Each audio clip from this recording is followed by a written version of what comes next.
Kenapa gelap bener? Itu Fatima kenapa gelap bener? Mungkin dia belum pakai jilbab kali. Iya, pencahayanya kurang. Oh, Oh, iya. oke. Mungkin lagi pakai ini dulu kali.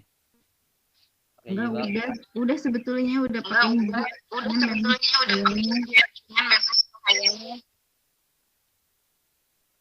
cahayanya Background. cahayanya ini dia. ya. Alif, bisa dibuka videonya?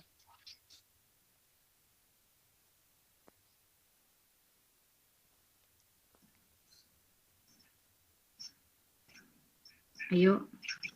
Ayo. Siapa nih? Abdullah. Abdullah.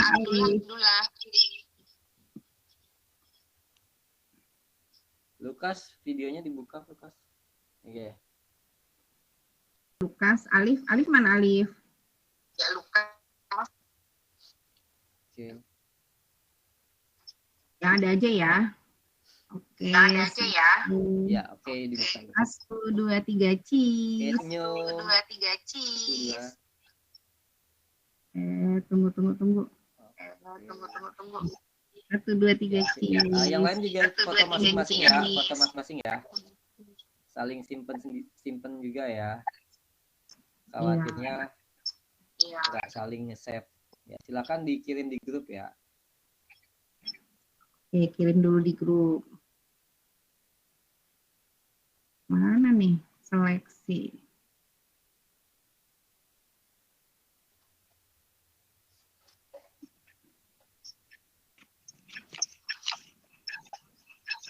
Ntar kirim foto dulu ya. Oke, yang lain juga kirim ya di foto ya, biar teman-temannya lihat.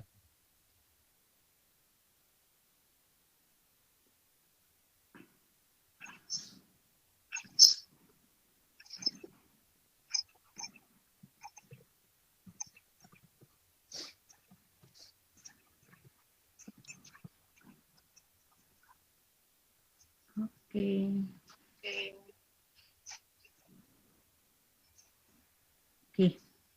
Kita mulai ya. Assalamualaikum. Tolong di mute.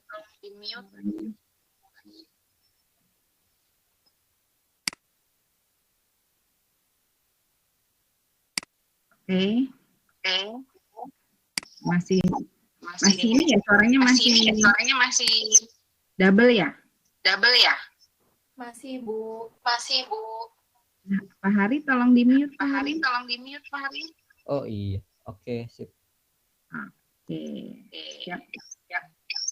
Oke, terima kasih. Assalamualaikum warahmatullahi wabarakatuh. Masih bunyi, Pak.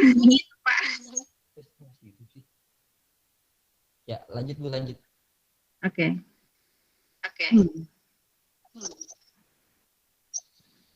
Masalahnya jadi double ini. Suaranya. HP saya nggak bisa dipencet. Oh. Mungkin bisa aja langsung kayaknya sih, soalnya laptopnya di kamar. Ini saya ke bawah. Oke. Ya udah, assalamualaikum warahmatullahi wabarakatuh. Ya, karena dia kalau jarak dekat bising. Jangan lupa sudah berdoa sesuai dengan agama dan kepentingan masing-masing, berdamai.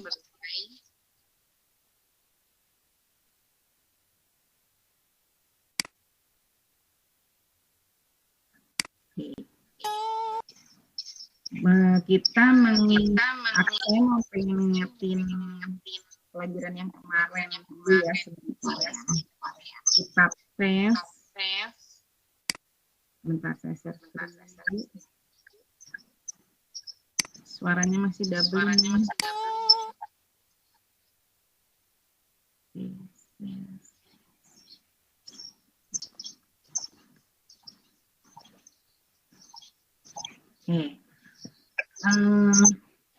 Putri, tolong jawab ya. Hubungan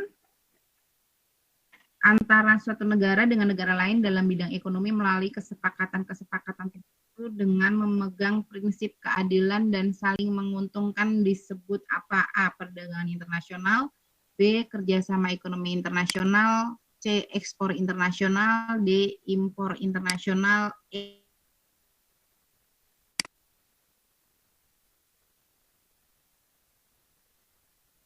Pembayaran internasional.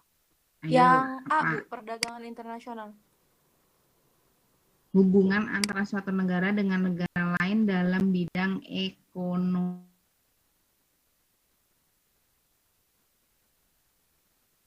A kan, Bu? Kalau A itu dia biasanya transaksi. Salah ya? Oh, kerjasama ekonomi internasional. Ya, betul. Jadi nanti kalau ada ujian jangan sampai terkecoh ya. Oh, nggak boleh nyontek ya, Bu, kalau ujian? Nggak boleh dong, Putri. Oke. Siapa ya? Tadi siapa aja yang datang? Ini. Siapa? Tunggu, nyatet. Saya lupa yang datang siapa aja. Fatimah.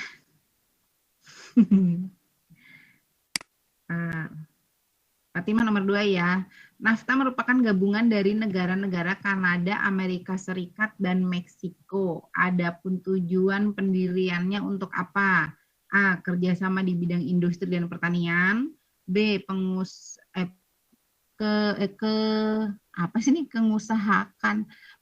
Mengusahakan kestabilan kurs wesel.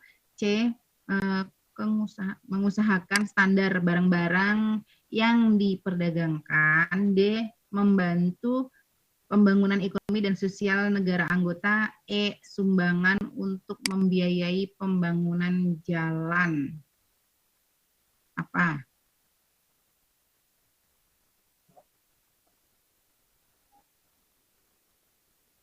Fatimah? Ya. Nomor 2 jawabannya apa? D. Mungkin.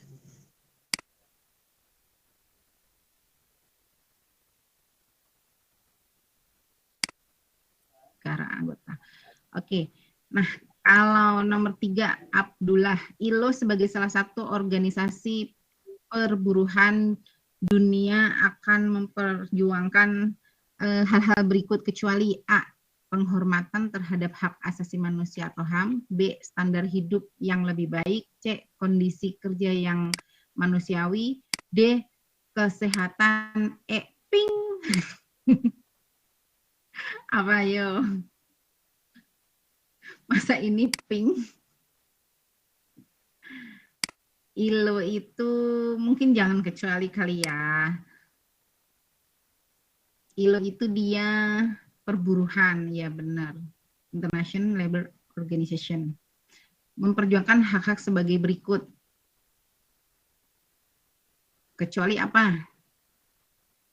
Kecuali ini benar kecuali apa? Kecuali. Udah jelas banget ini. Mana Abdullah? Oh, Abdullah nggak ada tadi ya? Jawabannya E, Bu. Oh iya, itu siapa yang bilang? Diva. Oh, Diva. Iya, kecuali soal ini udah jelas banget salah ya. Oke, 4. Transaksi perdagangan internasional yang dilakukan suatu negara dicatat di A. Neraca perdagangan, B. Neraca pembayaran, C. Neraca transaksi berjalan, D. Neraca jasa, E. Neraca barang. Neraca pembayaran. Neraca pembayaran. Oke. Yang bisa aja ya, langsung jawab ya. Jangan nyontek ya. Bila neraca perdagangan menunjukkan nilai ekspor lebih besar daripada impor, maka A. Terjadi arus modal ke luar negeri. B. Terjadi arus modal masuk ke dalam negeri. C. Cadangan devisa negara bertambah. D. Terjadi pembayaran ke luar negeri. E. Terjadi keseimbangan pembayaran.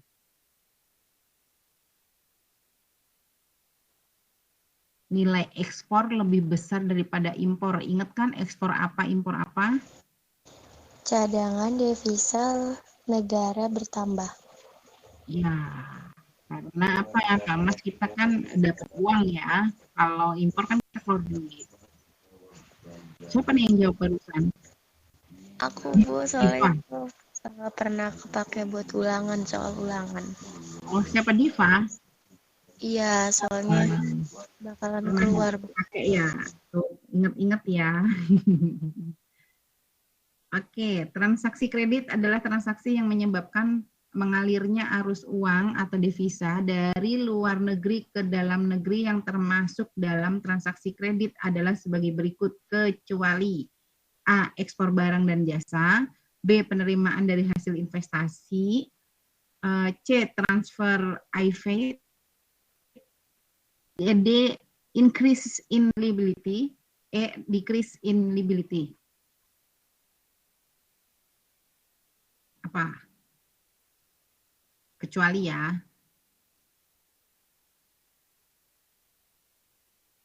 Kalau transaksi luar negeri ketika kita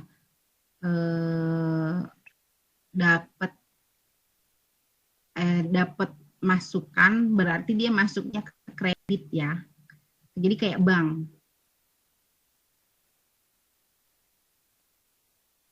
Jadi apa nih? Yuk. Ada yang tahu?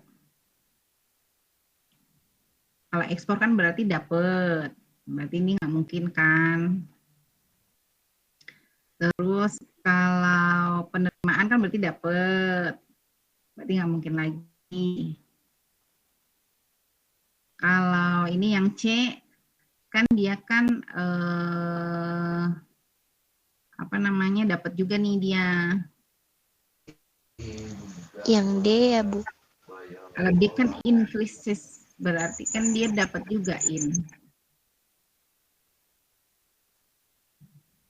Jadi yang jawabannya adalah E. Oke, segitu aja ya buat mengingatkan aja. Nanti selebihnya bisa dibaca ya. Oke, sekarang kita masuk ke ekonomi 11. Ekspor apa, impor apa, masih inget kan ya? Oke, di mana filenya? Tunggu. Ekonomi 11. Oke, kita mau bicara tentang laporan keuangan yang kaitannya dengan pencatatan keuangan. Oke. Hai. Nah, ada yang tahu sebetulnya pencatatan sebelumnya nih. Sebelumnya saya mau nanya, pencatatan keuangan itu penting nggak sih?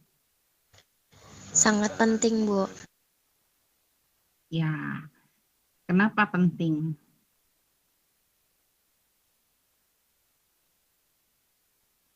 Ada yang tahu kenapa penting?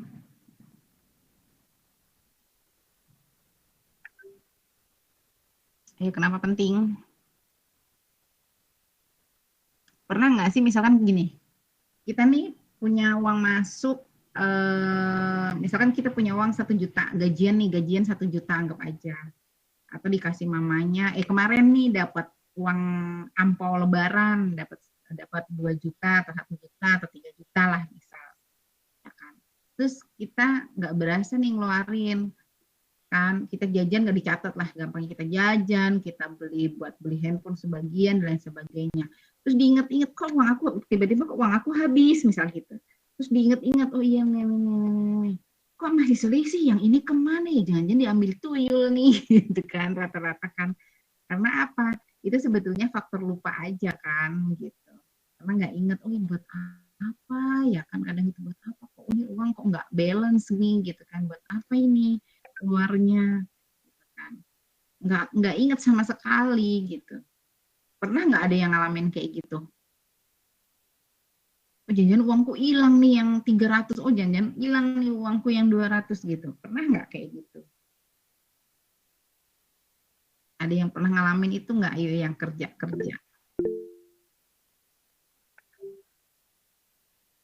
Yang udah kerja. Putri udah pernah ngalamin hal demikian kah?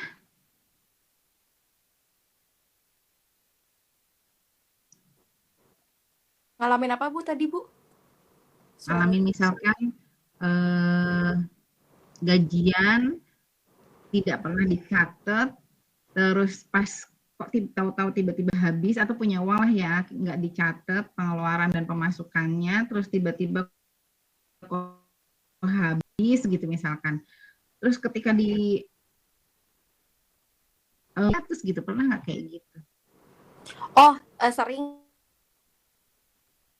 sih Bu, kayak beberapa bulan kebelakangan. Tapi sekarang aku catat sih pakai share speed sama e-money kayaknya deh. Download di Google. Oke, nggak apa-apa.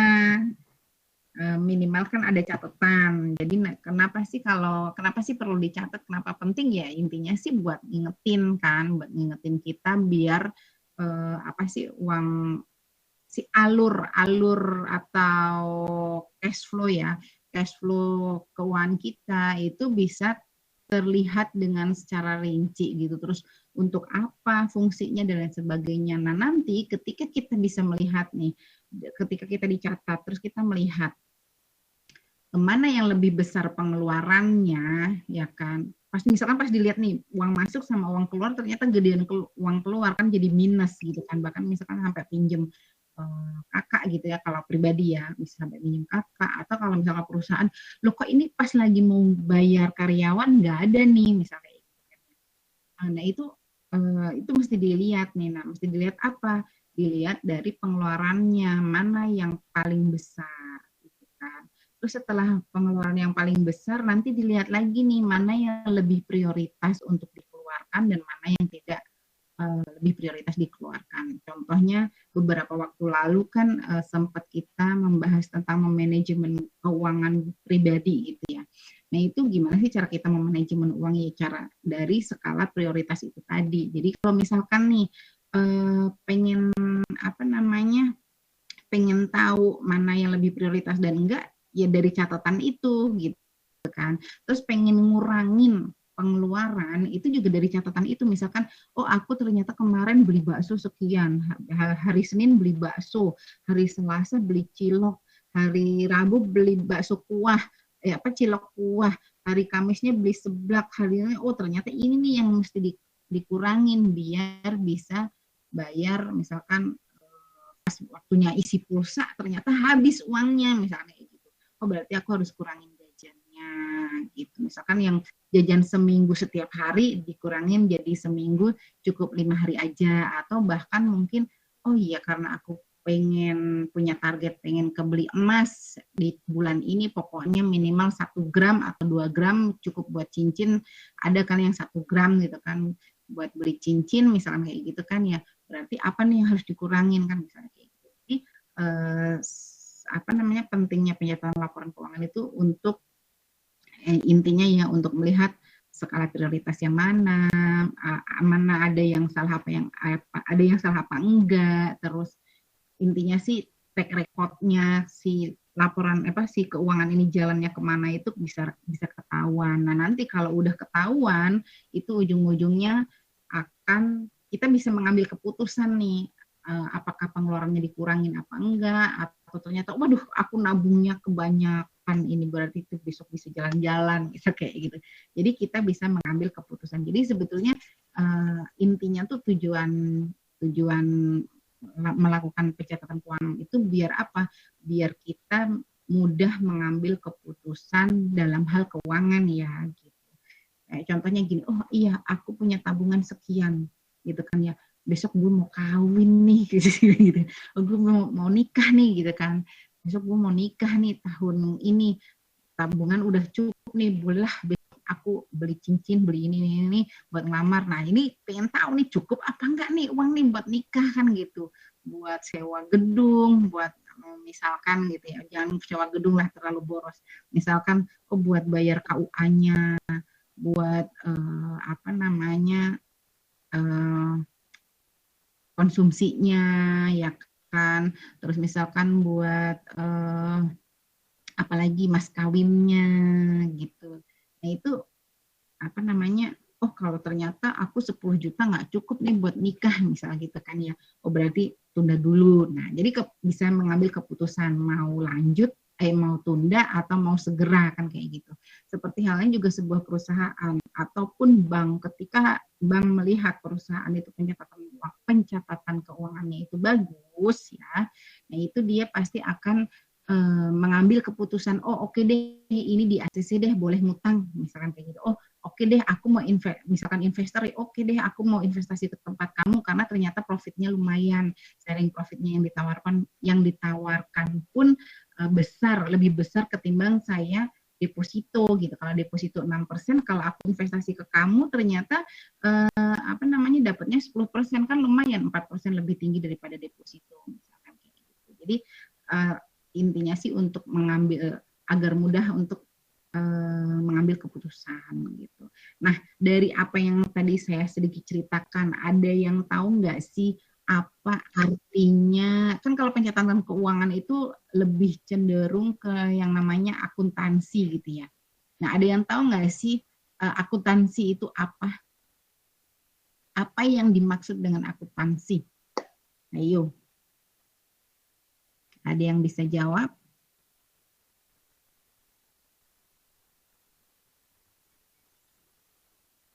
Pak Ajeng ya.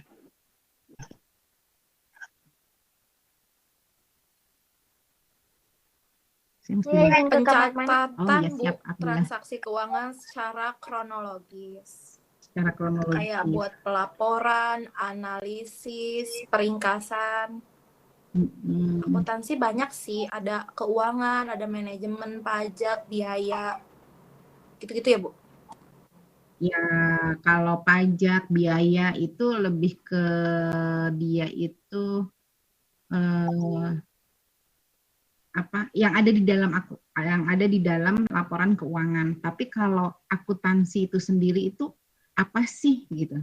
Benar, proses pencatatan, pengolahan, penyajian informasi keuangan dari sebuah entitas, baik itu perusahaan, perusahaan, organisasi maupun individu. Gitu. Intinya sih itu ya. Jadi dari pencatatannya, terus pengolahannya. Kenapa dibilang pengolahan? Ini kan bukan produksi misalnya gitu ya. Pengolahan karena apa? Kan kalau misalkan di laporan keuangan itu kan ada yang namanya jurnal, buku besar, terus habis itu neraca penyelesaian, baru laba rugi kan gitu. Nah, hal tersebut dari perpindahan akun tersebut itu yang disebut dengan pengolahan. Jadi dari mencatat ya kan, terus diolah dan jadi jurnal ke buku besar, ke neraca gitu. Nah, habis itu penyajian. Kenapa penyajian? Karena biasanya setelah pencatatan laporan keuangan itu endingnya apa? Laporan laba rugi. Nah, pas laporan laba rugi itulah disajikan ke investor ataupun kalau misalkan PT, perusahaan terbuka gitu ya, itu dia akan disebarkan ke umum laporan keuangannya gitu. Karena apa? Biar si pemegang saham bisa ngebaca. Gitu. Biasanya kan ada RUPS, rapat umum pemegang saham gitu kalau PT. Gitu. Oke, next ya. Nah, di sini memang ada beberapa ya, ada menurut American Accounting Association itu akuntansi sebagai proses mengidentifikasi, pengukuran, dan komunikasi dari informasi ekonomi yang memungkinkan adanya penilaian dan keputusan yang berharga oleh pengguna informasi. Ada lagi kalau menurut AICPA, saya singkat aja ya, akuntansi yaitu seni pencatatan, penggolongan, pengikhtisaran dengan cara tertentu dalam ukuran moneter, transaksi, dan kejadian-kejadian yang umumnya bersifat keuangan termasuk menafsirkan dan hasil-hasilnya. Karena kan kalau penafsiran ini biasanya di manajemen, benar, memang ada manajemen keuangan, ada keuangan kan gitu ya. Kalau manajemen keuangan itu kan dia merencanakan, kalau keuangan dia biasanya sudah mencatat. Masuk ke sini. Nah, kalau menurut Accounting Principle Board Statement, akuntansi adalah suatu kegiatan jasa yang berfungsi untuk memberikan informasi kuantitatif umumnya dalam ukuran uang gitu, mengenai suatu badan ekonomi yang dimaksudkan untuk atau digunakan dalam pengambilan keputusan ekonomi yang digunakan dalam memilih di antara beberapa alternatif. Jadi intinya kayak tadi ya, pokoknya intinya mencatat, mengolah, dan menyajikan. Mencatat kan misalkan buat apa? Mencatat tuh kalau misalkan di ini ya kayak buku kasnya lah ya, kalau catatan manual gitu kan, pembelian alat, terus misalkan pembelian bahan baku dan lain sebagainya. Nah itu setelah dicatat nanti kalau berdasarkan sistem itu dia akan di jurnal secara otomatis gitu. Nah biasanya kita kalau laporan keuangan itu biasanya kalau yang sistemnya masih sederhana dia biasanya harus jurnal yang diinput. Gitu. Tapi kalau yang dia udah canggih ya kita cukup pembelian tinggal klik gitu aja. Tapi disarankan sih teman-teman di sini tahu manualnya ya, tahu benar-benar menghitung. Misalkan misalkan kita mau bikin usaha jus jambu, misalkan beli bahan baku, beli jambunya gitu. Nah belinya tuh pakai cash atau pakai transfer. Nah kalau pakai transfer kan berarti belinya itu di debit ya kan, belinya itu di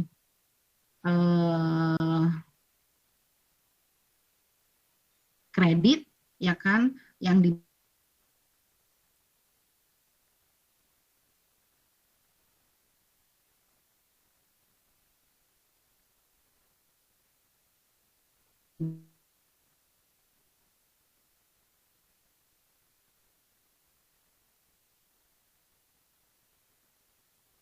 debit. Cuman kenapa ini disebut memberikan informasi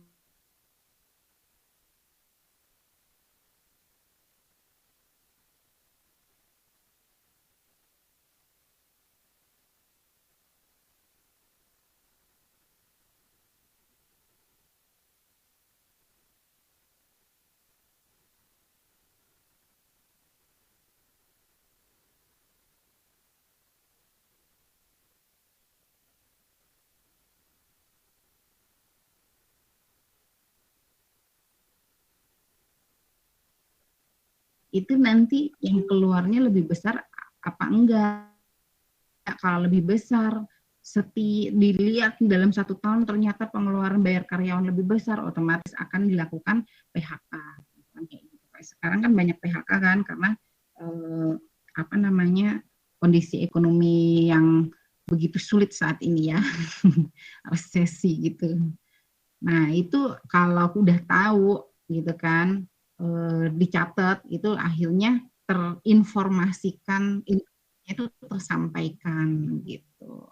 Jadi pertama itu memberikan informasi keuangan untuk pihak manajemen. Kenapa manajemen? Karena biasanya laporan keuangan itu, jadi kalau misalkan perusahaan ya kan, perusahaan itu kan pasti ada manajemen di dalamnya. Ya kan, terus ada pelakunya itu kan si karyawan. Nah si orang bagian keuangannya ini udah pasti laporannya ke manajemen nanti dia laporannya ke si pemegang ke owner ataupun ke investor gitu.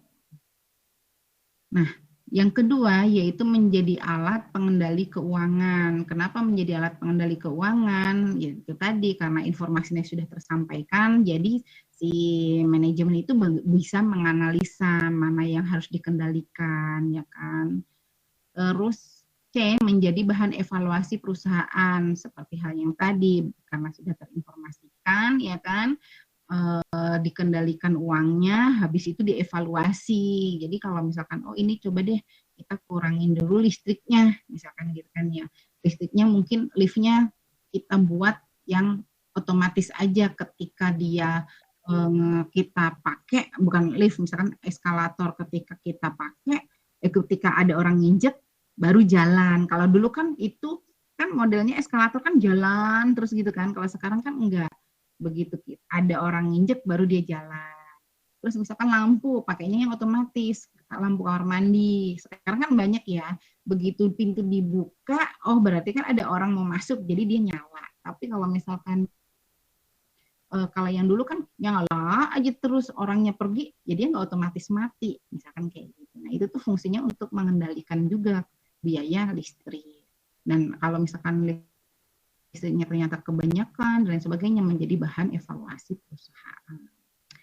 Terus memberikan informasi atau laporan kepada pihak eksternal. Kenapa eksternal? Karena itu tadi, kadang-kadang perusahaan atau kita secara individu itu membutuhkan pihak ketiga eksternal di sini ya.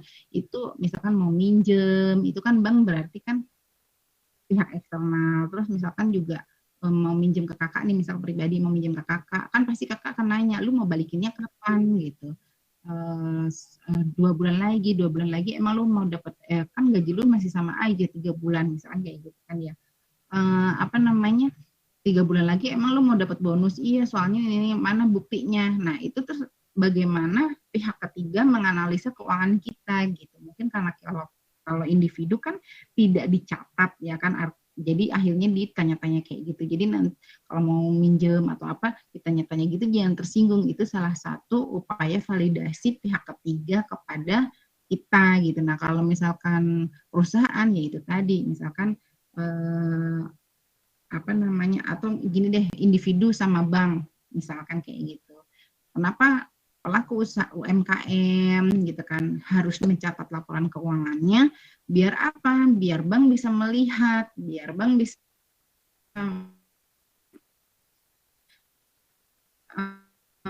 melihat ini cash flow-nya seperti apa, terus kemampuan restoran, ada pemasukan.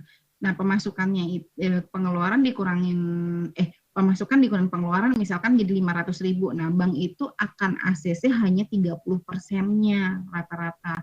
Jadi misalkan uang yang sisanya itu 500 ya kan.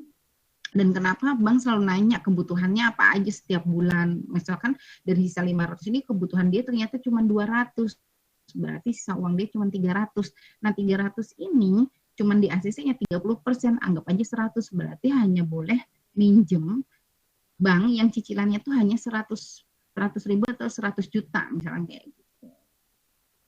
Biasanya 30%. Fungsinya itu kenapa memberi informasi atau laporan kepada pihak eksternal tuh kayak gitu ya. Jadi bisa sedikit dicerna ya. Nah, kalau siapa sih yang memakai informasi akuntansi?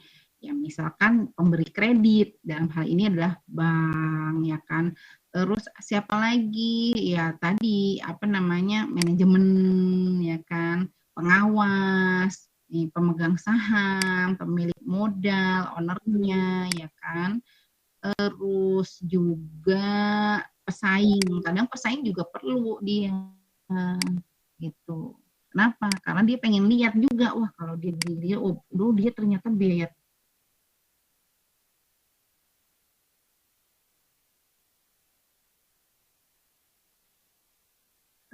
oke. Nah, Bu.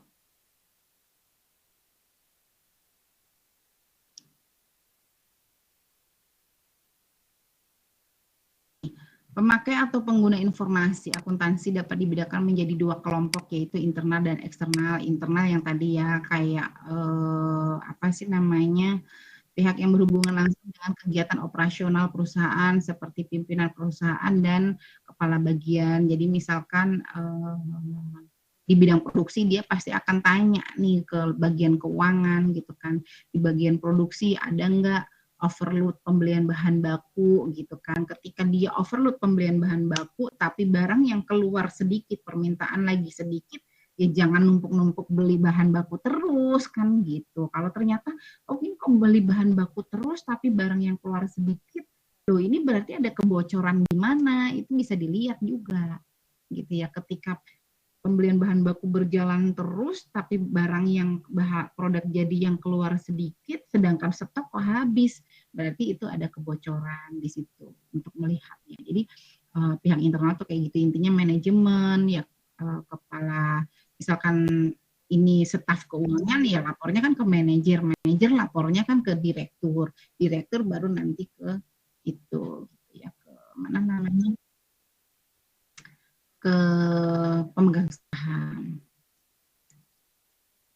Kalau dia ada PT, misalkan rumah sakit itu punya PT ya berarti dia laporan ke PT dulu, PT baru nanti RUPS. Oke, pihak eksternal siapa aja tadi ya, seperti pemilik perusahaan atau investor. Pemilik perusahaan ini dia ada yang, kenapa dia bilang pemilik perusahaan juga dibilang eksternal, karena ada juga pemilik perusahaan itu yang sifatnya itu dia investor tadi, jadi dia tidak tinggal di, artinya dia tidak stay di perusahaan gitu.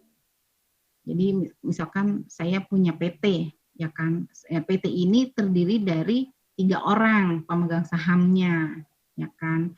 Nah itu atau ada investor dan pemilik, misalkan kayak itulah, jangan pemegang sahamnya. Nah si investor ini sebetulnya pemegang saham itu bisa dibilang investor, hanya saja kalau saham kan lembaran-lembaran jadi biasanya banyak gitu ya. Jadi pemilik perusahaan itu kalau memang dia menggunakan investor, jadinya dia pihak eksternal. Nah, terus calon investor, kenapa calon investor? Kadang kan misalkan kita bikin laporan keuangan, calon investor juga mau melihat, gitu. Mau melihat kemampuan keuangan kita. Terus siapa lagi? Kreditur atau calon kreditur. Tahu kreditur? Kreditur itu artinya pemberi kredit ya. Artinya misalkan kayak bank atau lembaga keuangan lainnya. Terus pemerintah, kenapa pemerintah? Karena pemerintah itu biasanya berkaitan dengan pajak gitu. Jadi ketika dia misalkan, Pak ini perusahaan gede banget gitu kan, karyawannya banyak, brandingnya oke, masa bayar pajaknya kecil banget? Nah itu biasanya suka dilakukan audit. Di pemerintah nih kerjaannya ngaudit, coba dia turun BPK misalkan gitu kan ya, itu bener apa enggak tuh bayar pajak dan sebagainya kayak gitu. Nah karyawan itu fungsinya untuk apa? Kadang kan juga di setiap perusahaan itu ada persatuan karyawan itu, namanya apa ya, saya lupa. Apa ya, pokoknya ada di persatuan karyawan itu yang kayak nanti kalau misalkan karyawan kenapa-napa dia yang melindungin gitu lah. Saya lupa namanya karena udah nggak kerja jadi lupa deh. Gitu ya. Jadi karyawan sendiri juga dan pengen lihat juga loh, ini labanya gede, kita gaji kagak dinaik-naikin ya udah 2 tahun misal kayak gitu. Ini kok nggak ada bonus padahal pemasukan gede kayak gitu. Kan ada yang mohon maaf ya perusahaan yang pelit.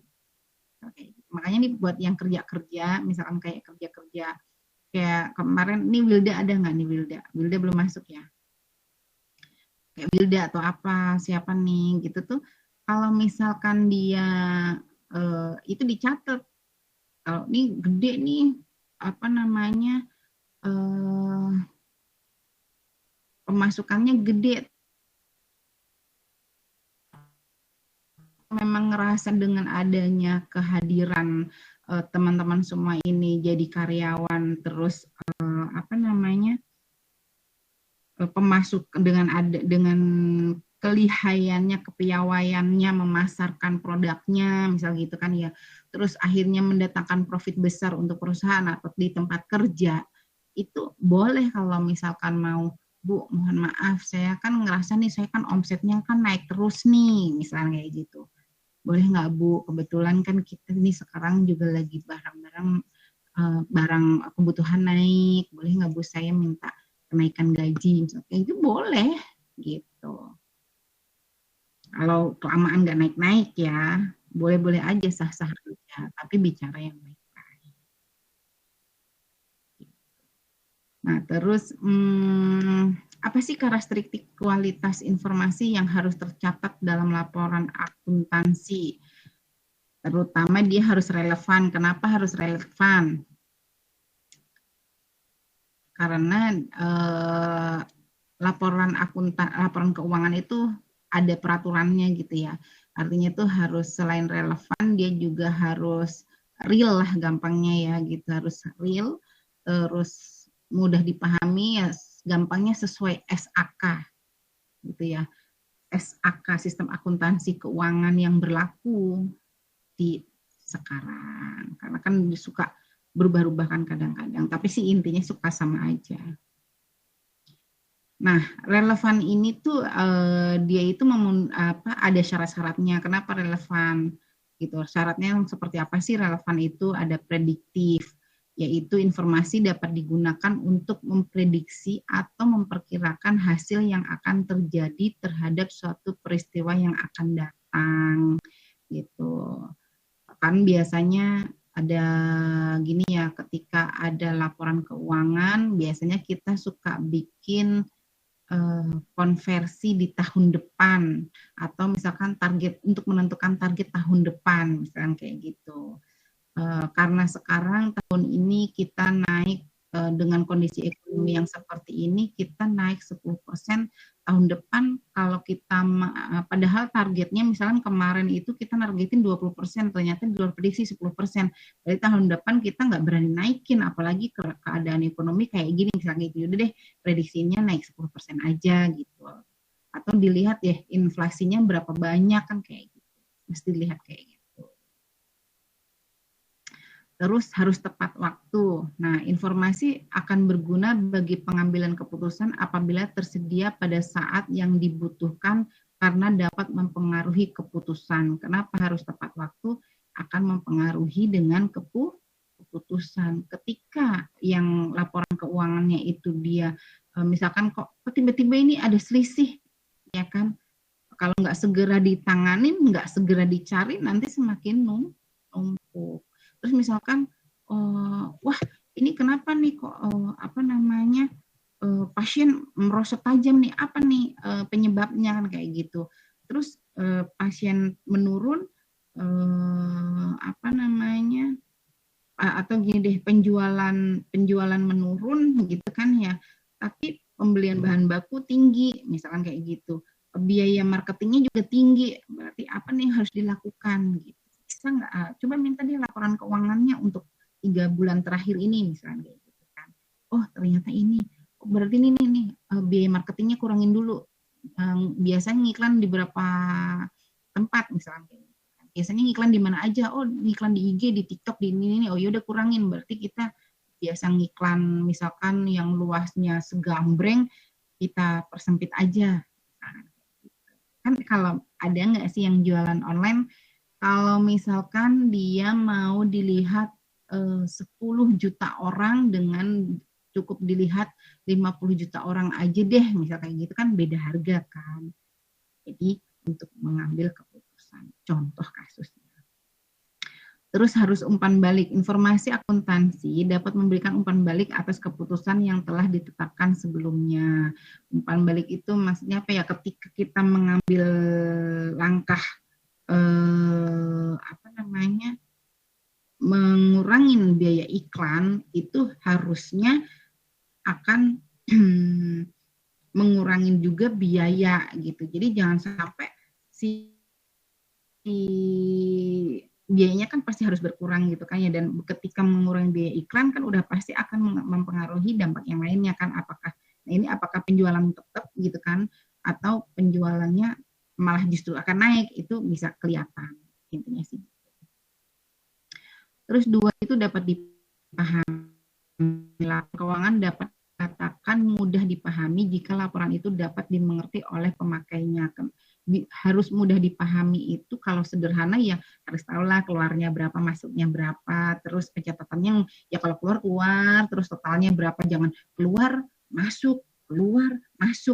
Nah, itu repot. Bolehlah keluar masuk itu kalau itu di buku kas, tapi harus dikelompokkan di buku besar. Oh, ini pengeluaran jadi satu pengeluaran semua. Kalau penting, pengeluaran dikelompokkan itu di buku besar dikelompokkan kan, mau beli alat, baku, yang ini buat bayar karyawan. Jadi bulan Januari beli bahan baku sekian, Februari bulan bahan. Jadi bisa dilihat nih, oh Januari sekian, Februari sekian, jadi total pengeluarannya berapa. Jadi jangan acak-acak kalau sederhana, tapi yang bagusnya udah bisa ngejurnal, udah pakai sistem. Di sini ada yang kerja sebagai pencatat laporan keuangan nggak? Ayo, di sini ada nggak yang kerja sebagai pencatat laporan keuangan atau mencatat laporan secara sederhana deh? Ada nggak di sini? Coba saya cek. Wah, ada Igoy ini, Prayoga Julpiana, sama nggak nih sama Igoy? Ada Kak Septian Hardani. Kak Septian Hardani boleh open mic? Iya, halo Bu. Ya. Kirain Septian perempuan. Cowok Sorry. Bu. Oh, cowok. Kak Septian kerjanya apa? Saya belum Kesehariannya kerja Bu, masih sekolah. Oh, masih sekolah. Sekolahnya kelas berapa? Kelas 11. Kelas 11. Berarti SMA kelas 3. Kelas berapa sih kelas 11? Iya, kelas 3. SMA kelas 3. Jurusannya apa? SMA udah ada jurusan belum sih? Di SMA ada Bu. Ada ya kan? IPA PS Ada. ya? IPA apa IPS? IPS Bu. IPS. Kalau misalnya di SMA itu milih 4 mata pelajaran Bu. Oh gitu. Iya. Belum ada penjurusan ya SMA? Malah kalau kurikulum 13 itu sih Bu. Semuanya. Oh iya, ada 4 yang wajib. Terus, oh iya, 4 yang wajib ini kamu milih apa? Aku kemarin biologi, matematika, sama IPA, apa ya satu lagi? Sosiologi Bu. Oh, berarti kamu ngambilnya jurusannya semuanya di IPA ya? Tapi sosiologi PS ya? Iya. Oh gitu sekarang. Iya. Oke. Kelas 11 itu kelas 2 SMA, Bu. Oh, Kalau zaman kita. Oh kelas iya 2 benar, kelas 2. 9 tambah 2, iya benar-benar. Kelas 2 ya, kelas 2. Pindahan ke PKBM Kawis dari SMA apa yang Bapak lupa? Bina Dharma ya? Bina Dharma, ya. Oh, pindah ke sini. Kalau ya dia lebih senang dengan Kawis. Oh. Oke. Sama Fadli yang Semarang dari Kebumen, karena dia kerja di Jakarta, jadi dia pindah ke sekolah kita. Karena kalau sekolah lain tuh kalau pindahan tuh biayanya mahal Bu biasanya Bu. Kita doang yang hemat banget. Hemat dan bersahabat emang sekolah Kawis ya, keren ya. Ya, ada info bagus nanti yang SMA kita ada seleksi beasiswa ke Cina. Nanti Bapak minta waktu, nanti kalian bisa online atau bisa offline, itu ada sosialisasi beasiswa kuliah ke Cina. Jadi S1-nya dibayarin dan dapat uang saku. Cuma itu harus ada TOEFL bahasa Inggris minimal 400 nilai TOEFL-nya. Nah, coba mulai pada les ya. Betul. Kalau perlu bisa sambil ngobrol pakai bahasa Inggris dengan teman-temannya, memperlancar. Oke, silakan lanjutkan. Oke, siap. Makasih Pak Hari. Nah, by the way di sini jadi siapa nih yang kerja di bagian catatan keuangan? Kalau Kak Putri enggak di catatan keuangannya ya?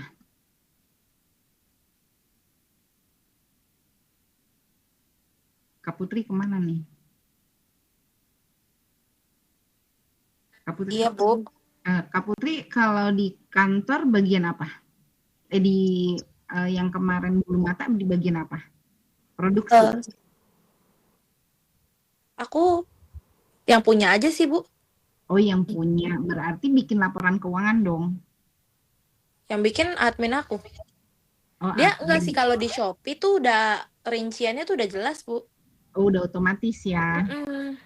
Tapi kan di Shopee kan jatuhnya kan penjualan.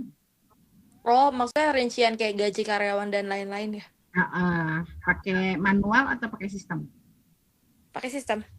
Pakai sistem. Oh, sistemnya Di aplikasi, Bu, lewat aplikasi ShareSpeed gitu namanya deh kalau nggak salah. oh, Shopee. Oke. Berarti tapi apa namanya di situ hasilnya sampai kemana laba rugi? Iya. Oh, spreadsheet, Bu. Sorry, yang dari Google itu loh, Bu. Oh, spreadsheet. Kalau Iya. spreadsheet berarti dia pakainya Google Form dong. Iya. Yang bikin Google Form-nya siapa? Download aja sih, punya orang, berbayar. Oh, oke. Beli punya orang, jadi kayak tinggal aku ubah aja. Oh, jadi misalkan debit, misalkan gaji karyawan, nanti dia masuk ke debit atau kredit gitu. Mm-mm. Iya, Bu. Berarti laporan keuangan sederhana ya. Iya. Oke. Yang ngerjain siapa? Admin tadi ya. Mm-mm. Kalau pas lagi ngebaca laporan keuangan, Kak Putri ngerasa, oh ini mudah dibaca nggak nih, gitu. Iya, mudah dibaca karena emang sebenarnya aku yang nyari duluan. Mm-mm. Adminku yang ngisi biar nggak capek-capek aja sih. Jadi nanti tinggal aku lihat aja laporannya. Oke, siap. Ya. Oke, kita next ya. Kita lanjut.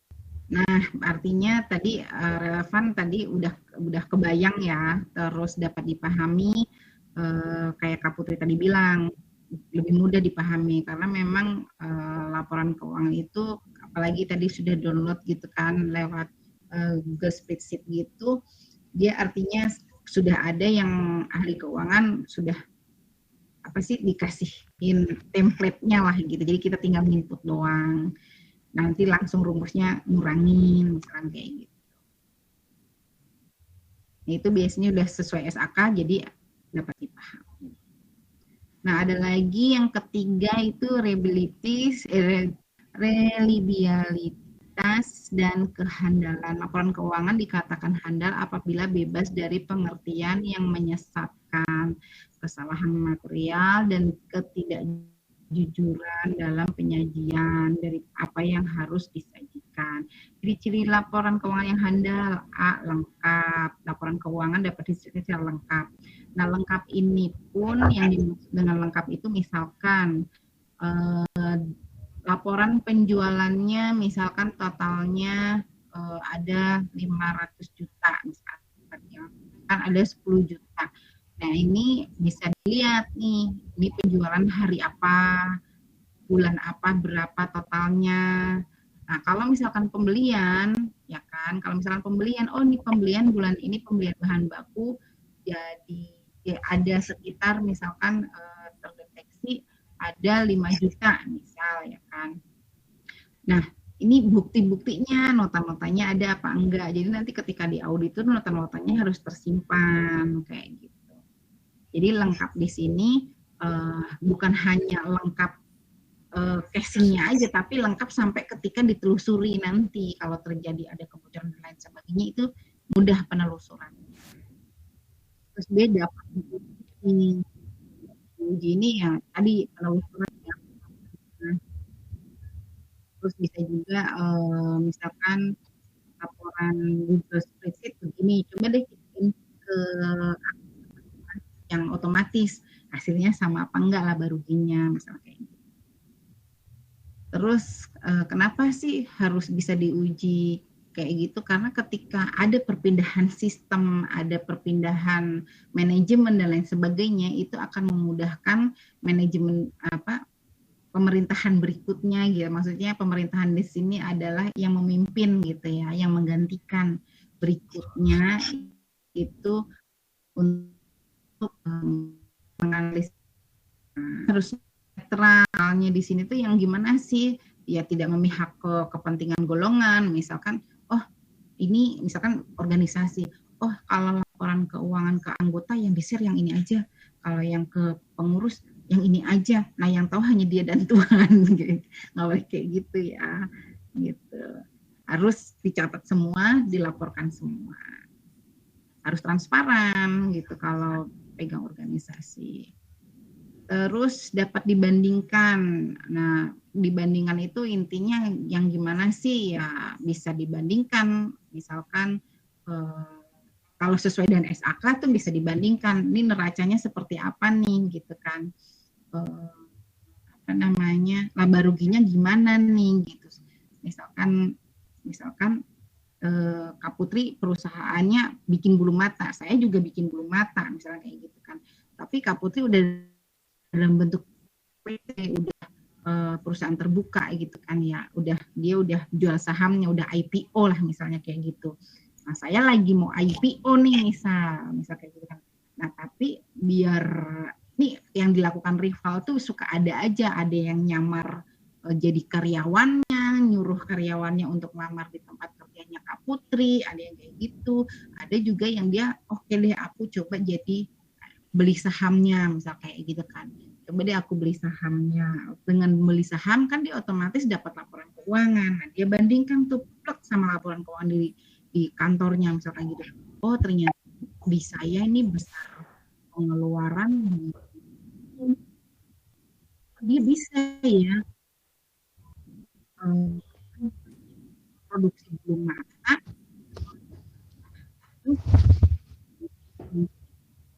biaya produksinya dia lebih, itu biasanya suka dicari itu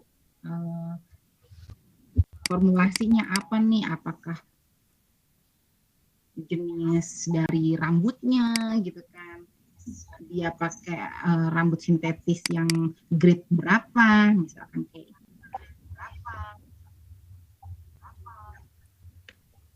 Oke, terus nah ini ada lagi prinsip dasar konsep akuntansi. Harus prinsipnya yaitu harus biaya historis, artinya bisa ditelusuri ya, ada historinya lah kayak gitu, ada sejarahnya. Terus pengakuan pendapat itu jumlah kas yang diterima dari penjualan dengan pihak lain. Dasar pengukurannya pendapatan adalah jumlah kas yang diterima dari penjualan dengan pihak lain. Misalkan gini,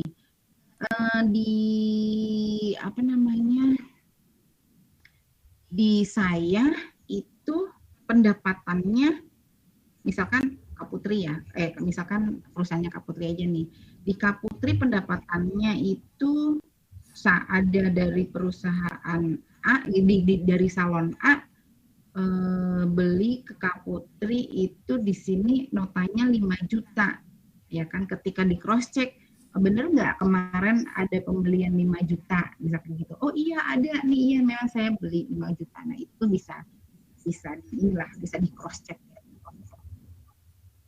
Terus prinsip mempertemukan. Nah mempertemukan ini apa? Mempertemukan biaya dengan pendapatan yang timbul karena biaya tersebut. Nah, ini tuh intinya ya tadilah, maksudnya buat cross check lah ya intinya.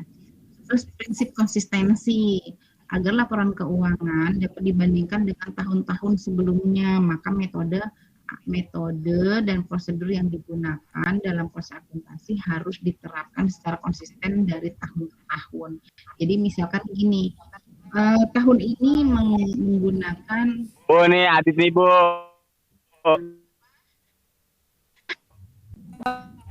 Nih Adit Bu. Oh Adit udah masuk maksudnya. Coba ada berapa orang? Oh udah semakin banyak nih, ada 12 orang. Kayaknya seru nih kalau foto bersama 12 orang nih. Soalnya sebagian nggak ada fotonya tadi. Mana Adit? Adit sama pakai punya Pak Hari. Mana Adit? Nggak ada Adit.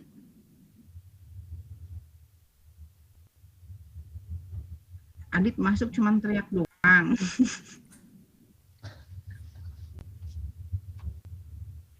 Oke, next lanjut ya. Oke, konsisten. Kenapa konsisten? Jadi misalkan gini, ketika memang akuntansi yang sekarang itu kan pencatatan akuntansi itu ada yang modelnya itu yang pakai persediaan dan enggak gitu kan ya. Kalau memang mau pakai sistem akuntansi itu yang pakai variabel tahun ini, berarti tahun depan juga harus pakai yang variabel gitu. Jangan yang variabel. Ini siapa sih yang halo-halo? Bu, nih orang absen, Bu. Absennya nanti. Masuk, hadir. Yoga hadir. Oh, yoga. Yoga kok ada di handphone Pak Hari?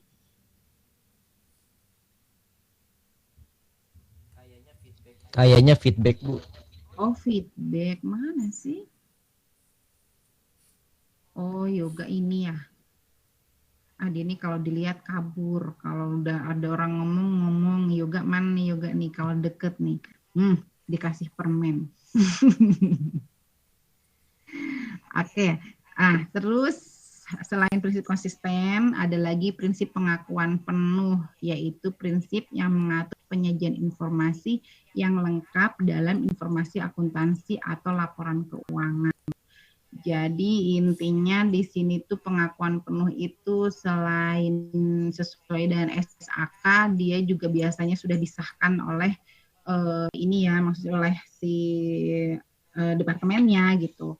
Kalau misalkan harus ditandatangani oleh direktur keuangannya dan lain-lain sebagainya. Nah, konsep akuntansi harus dipegang teguh para akuntan. Yang tadi saya bilang ya, kalau pakai variabel ya variabel, jangan tahun ini variabel, bulan depan nggak variabel. Gitu. Pokoknya harus konsisten dan harus berpegang teguh. Nah, para akuntan dan pihak-pihak yang berkepentingan dalam penyusunan laporan keuangan itu konsep akuntansi ya, itu ada berapa nih konsepnya? Ada 4. Ada konsep entitas usaha, satu unit usaha yang berdiri sendiri merupakan entitas usaha atau satuan usaha. Ada konsep biaya, menggunakan konsep biaya melibatkan 2 konsep akuntansi penting lainnya, yaitu objektivitas dan unit pengukuran. Ada lagi yang namanya konsep objektivitas, mensyaratkan bahwa catatan dan laporan akuntansi harus didasarkan pada bukti objektif. Pokoknya intinya kalau laporan keuangan, pencatatan keuangan, nota-notanya jangan dibuang ya. Faktur-faktur, faktur pajak jangan dibuang. Berapa lama sih kita harus menyimpan bukti-bukti laporan keuangan gitu ya? Kalau misalkan itu penjualan, ya bukti-bukti penjualannya harus ada. Kalau memang itu pembelian, ya bukti-bukti pembeliannya harus ada, dan itu harus disimpan itu minimal itu 10 tahun. Kalau misalkan dia masuk minimal 10 tahun. Kalau dia masuk ke tahun 11 ternyata baru ada komplain, wah repot itu. Gitu ya. Jadi biasanya pemusnahan arsip itu yang udah di atas, misalkan kan 10 tahun di perusahaan tersebut menetapkan, menyimpan arsip gitu ya, bukti-bukti. Ya ketika dia masuk di tahun 11-12 sama dia dimusnahin. Jadi ketika ada komplain, mohon maaf, kita perusahaannya memutuskan hanya menyimpan arsip 10 tahun misalkan kayak gitu. Itu kita sah-sah aja gitu. Nah, tapi kalau misalkan lagi juga udah kelamaan baru komplain kemana aja, kan kadang ada kayak gitu. Karena pernah saya tuh kerja di koperasi, itu ini ceritanya ada anggota koperasi yang sudah keluar kerja, karena kan koperasi keluar kerja, ya kan? Tapi tiba-tiba dia kembali menanyakan Adi, tolongin Dit. Menanyakan simpanan wajibnya, karena kalau koperasi itu kan simpanan wajib itu harus dikembalikan ya. Nah itu dia nanyain simpanan wajib saya ada berapa. Wah itu kalau pencatatan repot gitu. Nah itu, wah saya harus ngulik dulu tuh, kok di sini nggak ada, kan harusnya tetap masuk tuh, ada misalkan orang-orang yang udah keluar tapi belum diambil ya, apa namanya, SHU-nya belum diambil, simpanan pokok simpanan lagi diambil misalnya itu kan harus tercatat. Ternyata catatan itu nggak ada karena dulu manual. Wow, sakit kepala saya. Harus nyari ke arsip. Kapan dimusnahkannya? Wah, ini untung ketemu. Biasanya sih suka ketemu di tahun-tahun waktu itu sih ketemu di laporan keuangan yang tahun berapa gitu, dia pasti ada perinciannya. Wah, itu enak gitu. Makanya jangan sampai loss laporan keuangan. Kalau memang yang menggunakan sistem, jangan lupa harus diimpor atau diekspornya itu benar-benar di backup hard copy-nya gitu ya. Jadi harus setelah di-upload kan di-download gitu. Misalkan sebulan sekali itu harus download, karena kalau enggak, wah kalau ketika sistemnya ngeheng udah deh pahit kepala. Lagi nyari selisih, waduh, puyeng. Nah, macam-macam bidang akuntansi. Para pemakai informasi akuntansi membutuhkan informasi yang berbeda sesuai dengan kepentingannya masing-masing. Kalau pihak ketiga, ya dia pengen laporan laba rugi misalkan. Kalau supplier dia pengen konfirmasi, kan ada juga misalkan supplier, Assalamualaikum tolong Bu. Maaf Bu, saya baru masuk dari pulang kerja Bu. Siapa nih? Ahong Bu, Rifki Priagung Haji. Oh, Ahong bukannya Visal. Bukan Bu, yang di KN. Oh iya, Ahong yang di IKN. Oke, makasih ya Ahong udah hadir. Jangan pada kemana-mana, nanti kita foto bareng lagi ya. Tunggu, saya lanjut dulu ya. Nah, tadi ya sesuai dengan kepentingannya. Ketika misalkan ada supplier, Bu, tolong dong Bu, saya mau nyocokin, bener nggak ada faktur nilainya sekian di tanggal ini belum dibayar nih di kita catatannya. Coba dong Bu, tolong lihat di catatan Bu, faktur ini sudah dibayar atau belum. Karena karyawan kami misalkan tiba-tiba dia tidak masuk kerja, meninggalkan kantor tanpa konfirmasi sampai dengan sekian bulan tidak ada kabar misalnya gitu kan. Ternyata dia itu naik pesawat Adam Air, fakturnya ke bawah, ya kan, misal kayak gitu, misal, ya kan. Nah itu jadi sesuai dengan kepentingannya masing-masing ya. Bu, Adit mabok Bu, Adit mabok. Jangan mabok, nanti kalian itu ya, jangan sampai mati sia-sia. Bu, bohong.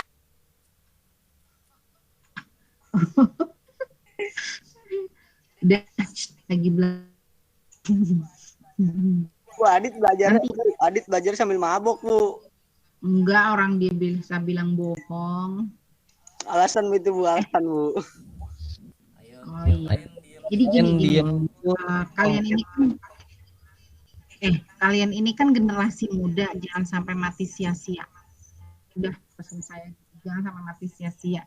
Yang dipikir mati itu nanti di sana itu enak, uncang-uncang kaki, disiksa lu pada.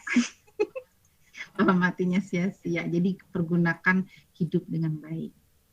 Uncang-uncang kaki bersama 7 bidadari ya Bu ya? Oh iya, bener tuh. Itu saya kejar Bu. Dasar. Oke, lanjut dulu ya, ini sampai ke F aja ya. Nah, untuk itu memenuhi kebutuhan yang berbeda-beda tersebut dibuat bidang-bidang khusus dalam akuntansi. Ada bidang akuntansi apa aja? Ada akuntansi keuangan, ada akuntansi manajemen tadi yang disebutkan sama Kak Putri kan ya, ada akuntansi biaya, ada auditing, ada akuntansi anggaran. Tapi semuanya ini nanti ujung-ujungnya juga disatuin dalam satu laporan keuangan khusus gitu. Nah, di bidang akuntansi keuangan adalah bagian dari akuntansi yang mengkhususkan dalam proses pencatatan transaksi hingga pembuatan laporan keuangan. Nah, kalau di akuntansi manajemen itu akuntansi mengkhususkan pada pengembangan dan penafsiran informasi akuntansi untuk membantu manajemen dalam menjalankan perusahaan. Kalau untuk akuntansi biaya itu bidang akuntansi yang berhubungan dengan perencanaan, penetapan, dan pengendalian biaya produksi. Pada umumnya oleh perusahaan yang kegiatan utamanya mengubah bahan mentah menjadi barang jadi atau manufaktur. Nah, ada lagi auditing. Nah, auditing ini fungsi untuk Bu, yoga bandel Bu, main sama cewek. Udah yang main nama cewek biarin aja dulu, nanti kan dia kalau mau ujian susah, nggak bisa jawab, nanti nggak lulus juga. Jangan sampai gagal 2 kali. Saya sebagai ketua kelas untuk izin Bu untuk memberitahu Adit supaya tidak mengganggu jam pelajaran Bu. Kalau dia mengganggu pelajaran, izin dia Bu, ya. suruh berdiri, pegang telinga, angkat kaki 1. Iya, izin ya Bu ya. Saya sebagai ketua kelas nggak enak nih Bu. Adit, mohon imbauannya Adit dilapor untuk tidak mengganggu jam pelajaran karena sedikit lagi selesai. Saya juga baru pulang, baru bisa masuk Zoom. Maaf ya Bu ya. Oh, siap. Itu tidak mengganggu jam pelajaran Adit. Oke Adit. Saya sebagai ketua kelas memberikan hukuman kamu. Tolong fotokan kamu diri 1 kaki diangkat, pegang telinga kamu menyilang. Oke? Assalamualaikum Bu. Di Wapri. Halo Ruji. Waalaikumsalam. Dan nih kita kan waktunya tinggal sedikit lagi, kita habisin sampai di F ya. Adit mendengar Adit? Nanti di Wapri aja. Adit dengar pasti. Oke, tadi sampai di mana? Akuntansi biaya itu intinya untuk mengendalikan biaya ya. Nah, kalau auditing itu intinya untuk pemeriksaan nih kewajaran laporan keuangannya itu wajar apa enggak, ada kebocoran apa enggak, ada penyelewengan apa enggak.